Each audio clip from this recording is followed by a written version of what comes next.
मेरे बाबा के स्कूल के एक दोस्त हमारे घर के पिछली गली में ही रहते थे, जिन्हें सब प्यार से काका अंकल कहते थे। मगर माँ मुझे काका अंकल के घर न जाने देती, कहती थी कि वो लोग अच्छे नहीं है। मेरी उम्र उस वक्त सिर्फ 14 साल थी। अंकल जब भी मुझे बाहर कहीं देखते तो चॉकलेट जरूर खिलाते। मुझे काका अंकल बहुत अच्छे लगते थे और माँ पर गुस्सा आता था। अब मैं जब भी सब्जी लेने जाती तो आधा घंटा काका अंकल के घर खेल कूद कर आती। लेकिन कुछ दिनों से काका अंकल मुझे अपने पास बुलाकर रस से भरा संतरा खिलाते, जिसे खाते ही मैं सुकून की नींद सो जाती और 1 घंटे बाद जब उठती तो सब्जी लेकर घर चली आती। मुझे अब अपने जिस्म में बदलाव नजर आ रहे थे। मुझे माँ की बात अब सही लग रही थी और काका अंकल पर शक हो रहा था। मैंने अगले दिन संतरा खाने की बजाय काका अंकल की नज़र से बचाकर दीवार की दूसरी तरफ फेंक दिया और खुद लेट गई। अभी 5 मिनट ही गुजरे थे कि जैसे मुझ पर कोई कयामत टूट पड़ी। मेरा नाम सुमिता है। मेरी कोई बहन या भाई नहीं था। मैं इकलौती थी, इसलिए बहुत ज्यादा लाडली थी और बहुत ज्यादा खूबसूरत थी। मेरी उम्र सिर्फ 14 साल थी। मेरी माँ पूरा दिन गुस्सा करती रहती थी, इसलिए मेरे बाबा ने उनको जॉइंट फैमिली से बाहर निकाल दिया। लेकिन उनके अंदर बहुत ज्यादा कड़वाहट भर गई थी, इसलिए शायद उन्हें अब गली मोहल्ले वाले भी बुरे लगने लगे थे। माँ बाबा के सारे रिश्तेदारों और दोस्तों से बहुत ज्यादा नफरत करने लगी थी। कहती थी कि वो सब बहुत ही बुरे लोग हैं। काका अंकल यानी मेरे बाबा के दोस्त का घर दूसरी गली में था। मेरी माँ मुझे ना जाने क्यों वहां भी नहीं जाने देती थी। दरअसल काका अंकल की एक बेटी थी जिससे मेरी बहुत अच्छी दोस्ती थी, लेकिन माँ ने मुझे साफ मना किया था कि तुमको वहां बिल्कुल भी नहीं जाना। एक दिन मैंने पूछ लिया, क्योंकि अब मैं कोई बच्ची तो नहीं थी, तो कहने लगी कि वो व्यक्ति अच्छा आदमी नहीं है, वो बड़ा ही बदतमीज इंसान है। पता नहीं बड़ों को ही पता होगा ऐसी बातों का, लेकिन अगर कोई बुरा भी हो तो अपने जिगरी दोस्त के बच्चों के लिए बुरा तो नहीं सोच सकता। बच्चों के साथ तो लोग अपनी दुश्मनी नहीं निकालते, और जो बच्चों के साथ दुश्मनी निकालते हैं वो तो इंसान भी नहीं होते। अभी नादान थी तो इतनी मितनी सी बातों को नजरअंदाज करती थी। बाबा का काम ऐसा था कि वो भी वक्त पर घर नहीं आते थे। रेलवे स्टेशन पर काम करते थे, इसलिए उन्होंने सुबह जल्दी जाना होता था और रात को देर से आते थे। घर के लिए रोज की सब्जी लाना मेरा काम था। पहले मैं छोटी थी तो जाती थी, कोई मसला नहीं होता था, लेकिन अब बाबा कहते थे कि ये बड़ी हो गई है, इसको अब बाहर मत भेजा करो। लेकिन माँ कहती थी कि हजारों काम है मेरे सर पर, मैं नहीं जा सकती। ये एक आध काम कर लेगी तो कुछ नहीं होगा। खैर यूं मेरा बाहर आना जाना बंद ना हो सका। रास्ते में कभी मुझे काका अंकल मिल जाते तो इतने प्यार से मुझे बुलाते थे, कहते थे ए मेरी गुड़िया, मेरी राजकुमारी, कैसी हो, और मेरे साथ दुकान तक भी चलते थे। दुकान वाले को कहते थे कि इससे पैसे ना लेना, और मुझे एक चॉकलेट भी जरूर दिलवाते थे। मैं सोचती थी कि अपने पिता के दोस्त एक बाप की जगह ही तो होते हैं, लेकिन फिर भी माँ कहती थी कि इनसे दूर रहा करो। पर काका अंकल कहते थे घर रोहिणी भी तुम्हें याद कर रही थी, लेकिन मैं कोई ना कोई बहाना कर देती थी, क्योंकि मुझे माँ ने साफ मना किया हुआ था। मुझे तो काका अंकल को देखकर ऐसा बिल्कुल भी नहीं लगता था कि वो बुरे इंसान है, क्योंकि मुझसे इतनी ज्यादा मोहब्बत जो करते थे। वो मुझे पैसे भी देते थे और मुझे कोई ना कोई चीज जरूर देते थे, जबकि मेरी अपनी माँ मुझसे सीधे मुंह बोलती भी ना थी। पता नहीं उनको किस बात पर इतना गुस्सा आता था। मुझे काका अंकल हफ्ते में 1-2 दफा कहीं ना कहीं मिल ही जाते थे, क्योंकि उनका एक बड़ा बेटा था, घर को वही चलाता था और वो अपना काम किया करते थे। कभी कभी घर पर ही होते थे। उनका एक छोटा बेटा भी था जिसकी उम्र मेरे बराबर ही थी। हम बचपन में एक साथ ही खेलते थे, लेकिन अब माँ कहती थी कि तुमने उसको देखकर भी बात नहीं करनी, क्योंकि अब तुम लोग जवान हो गए हो। मुझे माँ पर गुस्सा आता था। एक तो मुझे कहीं जाने नहीं देती थी, मेरी कोई खास इतनी सहेली भी नहीं थी, बस एक ही सहेली थी और उससे भी मिलने नहीं देती थी। अगर माँ का काका अंकल और आंटी जी के साथ झगड़ा था तो इसमें मेरा क्या कसूर था। इतनी शर्मिंदगी होती थी मुझे जब काका अंकल बार बार कहते थे कि बेटा घर आओ, घर आ जाया करो, और मैं कोई ना कोई बहाना बना देती थी। वो भी सोचते होंगे कि ये खुद ही नहीं आती, इसलिए मैंने सोच लिया कि मैं काका अंकल जी के घर जरूर जाया करूंगी। मेरी माँ जो मर्जी कहे मुझे परवाह नहीं है, आखिर वो लोग मेरे बाबा के दोस्त हैं और बाबा ने भी उनके बारे में कभी कोई ऐसी बात नहीं की। अगर माँ को कोई आदमी बुरा लगता है तो ये उनका मसला है, मेरा नहीं। मैं जब पहले दिन काका अंकल के घर गई तो वो लोग इतने खुश हुए, ऐसा लग रहा था जैसे मैं कोई बहुत बड़ी हस्ती हूँ। आंटी भी बहुत खुश थी, मेरे आगे खाने पीने की इतनी सारी चीजें रखी और काका अंकल जी ने कहा कि आज तो मेरी बेटी घर आई है। मैं तो बहुत ज्यादा खुश हूँ। मैं भी बहुत ज्यादा खुश थी। बस अब मैंने रूटीन बना ली। मैं सब्जी लेने के बहाने घर से निकलती और घंटा या आधा घंटा काका अंकल के घर में खेल कूद आती उनकी बेटी के साथ। और माँ पूछती तो कह देती कि दुकान पर भीड़ बहुत ज्यादा थी और पैदल आई गई तो इसलिए देर हो गई। कोई ना कोई बहाना कर देती थी। वैसे भी स्कूल तो मुझे भेजते नहीं थे और मुझे करना ही क्या था, लेकिन काका अंकल की बेटी पढ़ रही थी और ये बहुत अच्छी बात थी। इसलिए वो दोपहर में घर नहीं होती थी और मेरा दोपहर में ही जाने का वक्त होता था। वो मुझे कभी कभी ही मिलती थी, जब या तो रविवार होता या फिर उसने छुट्टी की होती थी। काका अंकल का वो बेटा जिसकी उम्र मेरे बराबर थी, उसका नाम अमित था। वो भी बहुत अच्छा था। वो अपने फोन में ही बिजी रहता था, लेकिन कभी कभी मुझसे बात कर लेता था। पर कुछ दिनों से बहुत अजीब हरकत हो रही थी। काका अंकल मुझे एक रस भरा संतरा खिलाते थे और कहते थे कि ये देखो, ये मैं तुम्हारे लिए लेकर आया हूँ। सर्दी आ रही है, अभी तो एक संतरा 10 रुपए का मिल रहा है, लेकिन अपनी प्यारी बेटी के लिए तो मैं ला सकता हूँ ना। पर मुझे हैरानी इस बात की होती थी कि वो संतरा तो मुझे खिलाते थे, पर अपनी बेटी अपने बेटे में से किसी को भी नहीं देते थे। संतरा खाकर मुझे अजीब सी नींद आ जाती और मैं सो जाती। 1 घंटा या आधे घंटे के लिए मेरी आंख लग जाती। तब तक काका अंकल जी भी जा चुके होते थे। मैं सोचती कि मुझे नींद कैसे आ गई।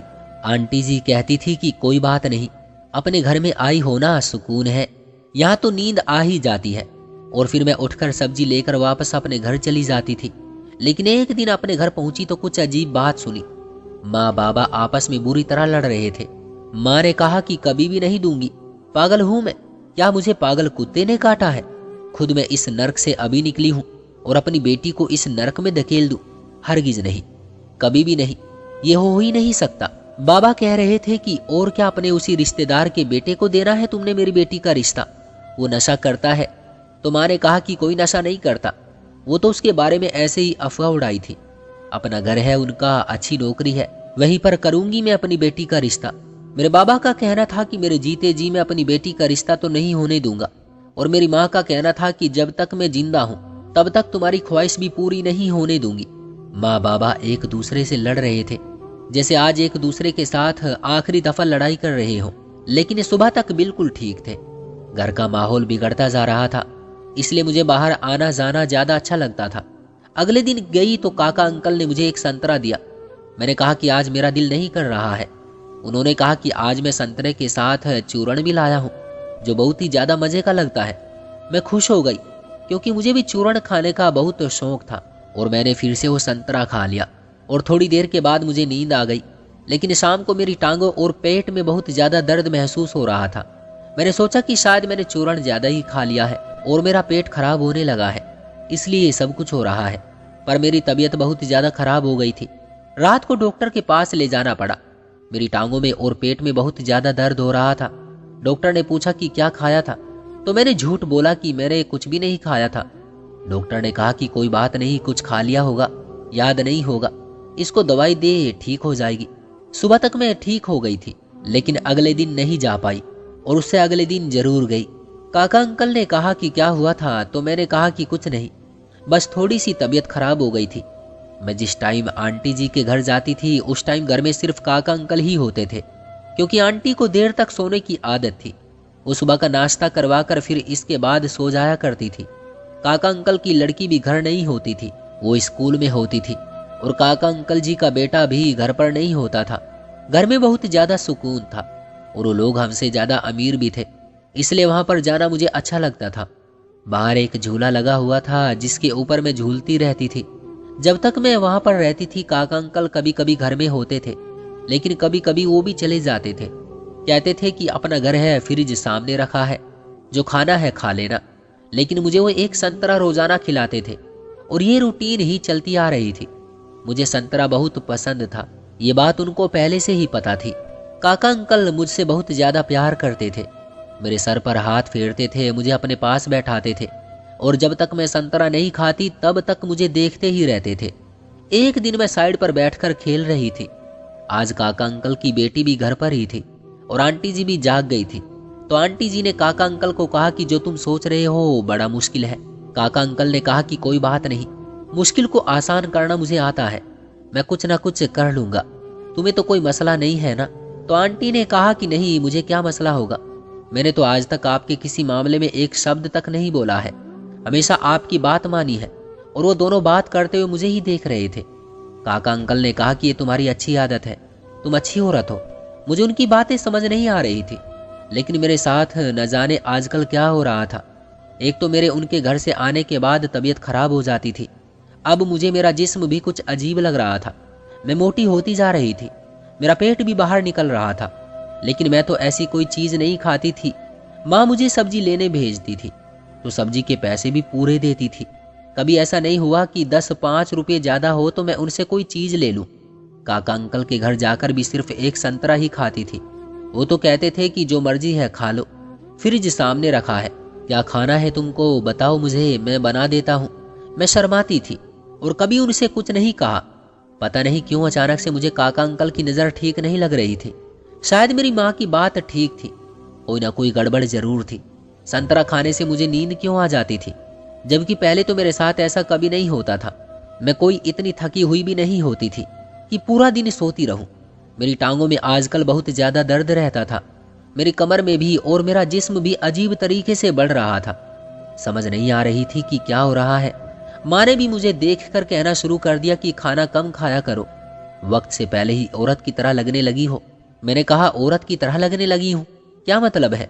तो उन्होंने कहा कि ज़्यादा बच्ची बनने की ज़रूरत नहीं है, मैं तेरे जितनी थी तो मेरी शादी हो गई थी, और तुझे इन बातों का नहीं पता क्या? आजकल तो बच्चों को भी सब कुछ मालूम होता है। एक दिन मैंने माँ से पूछा कि आप सुबह कह रही थी कि अब मैं बच्ची नहीं हूँ, तो फिर मुझे बताइए कि आप काका अंकल से नफरत क्यों करती है? तो माँ ने कहा कि छोड़ दे, तू जानकर क्या करेगी? मैंने कहा कि मुझे जानना है, आप मुझे जरूर बताएं। तो माँ ने मुझे कहा कि जब मैं नई नई ब्याह कर आई थी तो तुम्हारे वो काका अंकल यानी तुम्हारे बाबा के जिगरी दोस्त उस वक्त शादीशुदा नहीं थे। 1 साल बाद उसकी शादी हुई थी और यह हमारे घर आकर अजीब अजीब सी हरकतें करता था।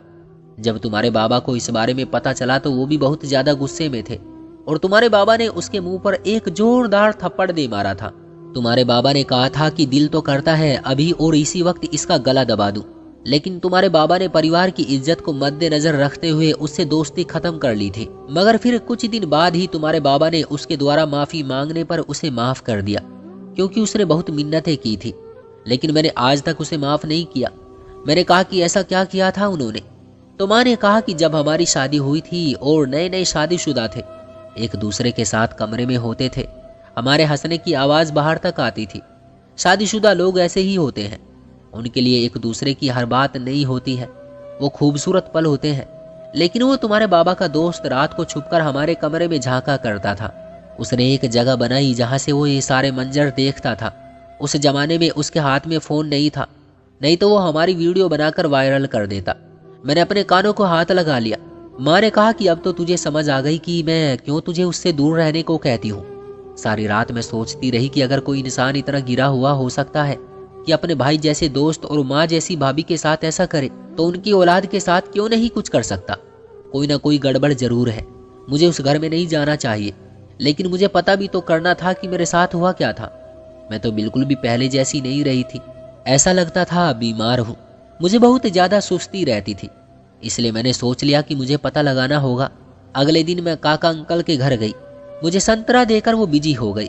मेरी किस्मत अच्छी थी कि उनका मोबाइल बज गया और वो फ़ोन लेकर एक तरफ चले गए और मैंने संतरा दीवार से दूसरी तरफ ग्राउंड में फेंक दिया और काका अंकल से कहा कि मैंने खा लिया है। काका अंकल काफ़ी परेशान लग रहे थे, पता नहीं किससे बात कर रहे थे, शायद कोई डॉक्टर था। खैर उसके बाद मुझे नींद तो बिल्कुल नहीं आ रही थी, लेकिन मैंने सोने की एक्टिंग की और जाकर कमरे में सो गई। और 15 मिनट के बाद यहाँ पर कुछ ऐसा हुआ कि मैं हैरान रह गई। मेरे कमरे में कोई मौजूद था जो मेरे पैरों की तरफ बैठा था और उसने मेरा हाथ पकड़ा। अभी मैंने आंखें खोली तो मैं ये देखकर पूरी तरह हैरान रह गई कि वो कोई और नहीं बल्कि काका अंकल का बेटा अमित था। मैंने चीखना चिल्लाना शुरू कर दिया। काका अंकल वहां पर आ गए और आंटी भी। उन्होंने कहा कि तू यहाँ क्या कर रहा है इसके कमरे में, और ये क्या हो रहा है यहाँ पर? काका अंकल ने जब ये मंजर देखा तो वो समझ गए कि क्या गड़बड़ हो रही है। फिर काका अंकल ने अपने बेटे को गर्दन से पकड़ लिया और कहा कि तू यहाँ पर क्या कर रहा है? तुझे पता है कि ये लड़की यहाँ पर आकर थोड़ा सो लेती है, तेरा अकेले में इस कमरे में क्या काम है, और तुमने दरवाजा क्यों बंद किया था? वो घबरा गया। उसको ना कोई बात समझ आ रही थी न जा रही थी। उसकी शक्ल से लग रहा था कि उसकी नीयत ठीक नहीं थी। मैंने रोना शुरू कर दिया। आंटी ने मुझे गले से लगा लिया। मैंने आंटी को सब कुछ बता दिया कि मेरे साथ आजकल ये सब कुछ हो रहा है, मैं बीमार रहने लगी हूँ। काका अंकल का कहना था कि मैं इस बात पर परेशान था कि मैं तुम्हें संतरा खिलाता हूँ तो तुम्हें नींद क्यों आ जाती थी। आज भी डॉक्टर से फोन करके पूछ रहा था कि संतरों में कोई बीमारी तो नहीं आई हुई है, लेकिन वही संतरे हम सब घर वाले खा रहे हैं, हमें तो कभी कुछ नहीं हुआ। तो उसने अपना मुंह खोला और कहा कि मैं संतरे के अंदर नींद का इंजेक्शन डाल देता था क्योंकि ये मुझे बहुत अच्छी लगती थी। और उसके बाद उसकी जुबान तो रुक गई, लेकिन उसकी बाकी सारी कहानी सारे खुद ही समझ गए। काका अंकल ने उसे थप्पड़ मारना शुरू कर दिया, मार मार के चमड़ी उधेड़ दी। यहाँ पर काका अंकल जी की गलती नहीं थी, बल्कि उनके बेटे की थी। कहते हैं कि जैसा बाप होता है औलाद भी ऐसी ही निकलती है। काका अंकल ने कहा, बेशरम इंसान, तेरे लिए ही तो मैं इसका रिश्ता मांग रहा था और तूने इसी के साथ ये सब कुछ कर डाला। मैं तुझे जान से मार डालूंगा। जब आंटी ने देखा कि ये तो बेटे को ज्यादा ही मार रहे हैं तो उन्होंने उसे रोका। शाम को मेरे बाबा को भी बुला लिया और माँ को भी, और सारी बात बता दी गई। बाबा और काका अंकल में लड़ाई हो गई, बहुत बड़ा तमाशा बन गया। उन्होंने कहा कि तूने पहले मेरी पत्नी पर नजर रखी थी, अब तेरे बेटे ने मेरी बेटी के साथ ये सब कुछ किया है, मैं तुम लोगों पर केस करवाऊंगा। लेकिन फिर इस मसले में हमारे खानदान के इकलौते बुजुर्ग जो कि मेरे दादा के भाई थे और हम उनको भी दादा ही कहते थे, वो इस मसले में बढ़ गए और उन्होंने दोनों को समझाया कि मोहल्ले की बात मोहल्ले में ही रहने दो, कोर्ट कचहरी तक न जाओ, हल यही है कि इन दोनों की शादी करवा दो। मेरे बाबा कहते थे कि ऐसे इंसान से मैं अपनी बेटी की शादी करूं जो मेरी बेटी की इज्जत लूटता रहा है, लेकिन वो बार बार माफिया मांग रहा था और कह रहा था कि ऐसा कुछ नहीं होगा। फिर मेरे बाबा ने कुछ शर्त रखी। बाबा ने कहा कि अपने बेटे को यहाँ से दूर भेज दो, उसको इस काबिल बनाओ कि मैं इसको अपनी बेटी दे सकूं। इसके पास अच्छी नौकरी होनी चाहिए और इसके रवैये में अगर मुझे बदलाव नजर नहीं आया तो मैं अपनी बेटी का रिश्ता नहीं दूंगा। मैं खुद बहुत ज्यादा परेशान थी, बहुत ज्यादा दुख में थी, तकलीफ में थी। मेरी माँ भी बहुत परेशान थी। मैं कुछ नहीं बोल रही थी। मेरे सामने इस तरह की बात कोई भी नहीं कर रहा था क्योंकि सबको पता था कि पहले ही मेरी हालत ठीक नहीं है।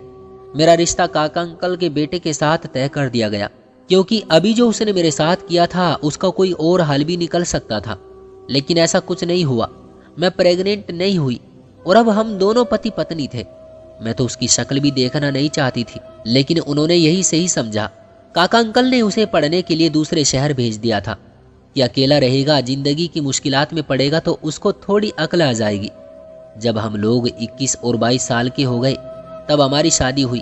अमित ने हाथ जोड़कर माफी मांगी और कहा कि मैं बहक गया था, लेकिन तुम मेरी पत्नी हो, मेरी इज्जत हो। मैंने कहा कि मैं तुम्हारी इज्जत कहाँ हूँ, तुम तो मेरी इज्जत पहले ही लूट चुके हो। मैंने उसे बहुत ज्यादा तरसाया, उसे अपने करीब नहीं आने दिया, उसे एहसास दिलाया कि उसने मेरे साथ बहुत बुरा किया है, लेकिन फिर आखिरकार मैंने उसे माफ कर दिया क्योंकि वो मेरा पति था। काका अंकल अक्सर मुझे कहते रहते हैं कि मैंने अपनी जवानी में एक गलती की थी, मुझे भी उस गलती की सजा मिली थी। मैंने अपने बड़े भाई जैसे दोस्त को शायद हमेशा के लिए खो दिया था। उसकी आंखों में फिर मेरे लिए कभी इज्जत नहीं थी और ऐसी ही एक गलती मेरे बेटे ने कर दी। अगर इसकी शादी तुमसे नहीं करवाता तो ये और भी ज्यादा बिगड़ जाता, मगर अभी भी वो इस फैसले से संतुष्ट नहीं थे। हम लोग ऊपर वाले पोर्शन में रहते थे और काका अंकल यानी मेरे सास ससुर नीचे रहते थे। काका अंकल कहते थे कि अगर ये कोई भी गलती करे मुझे फौरन बताना, मैं उसका बाप नहीं हूँ, मैं तुम्हारा बाप हूँ, मैं तुम्हारा साथ दूंगा। मैंने अमित को माफ कर दिया और काका अंकल को कहा कि मेरे दिल में कोई नफरत नहीं है, लेकिन वो बहुत डरते हैं। वो कहते हैं कि जैसे मेरी करनी मेरे सामने आई, कहीं उसकी करनी उसके सामने ना आ जाए, क्योंकि अमित की भी एक बहन है जिसकी अब हम शादी करना चाहते हैं। मैंने कहा कि मैंने तो कभी किसी को भी बद्दुआ नहीं दी है, बाकी ईश्वर खैर करेगा। आप लोगों को क्या लगता है कि ये फैसला ठीक है? जिस इंसान ने मेरी इज्जत लूटी उसी इंसान के साथ मेरी शादी करवा दी गई। क्या इस तरह के फैसले ठीक होते हैं? क्या इस तरह लड़कियों के साथ बड़ा जुल्म नहीं होता कि एक ऐसे व्यक्ति से उनकी शादी करवा दी जाती है जिसके लिए उनके दिल में इज्जत नहीं होती? या फिर अगर कोई दिल से शर्मिंदा और दिल से माफी चाहता हो तो उसे माफ कर देना चाहिए और दोबारा उस चीज का जिक्र भी नहीं करना चाहिए। आप बताएं कि ये फैसला सही था या गलत?